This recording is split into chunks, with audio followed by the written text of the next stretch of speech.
Today, I'll be working on the footboard of my bed frame.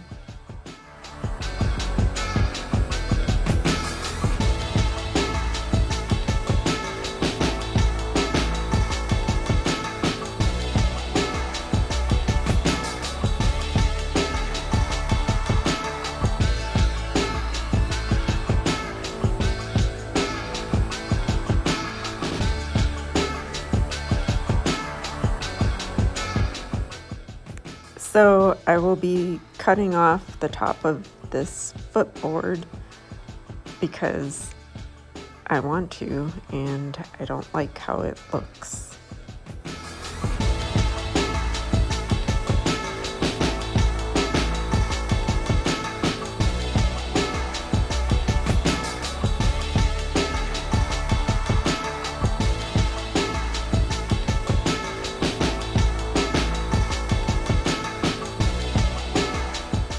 I do not recommend using an electric sander like I did here because the dust just flies everywhere.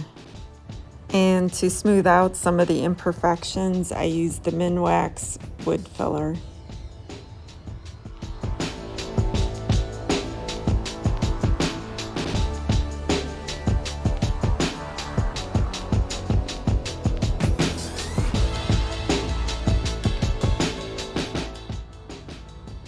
So while I'm waiting for that paint to dry, I am going to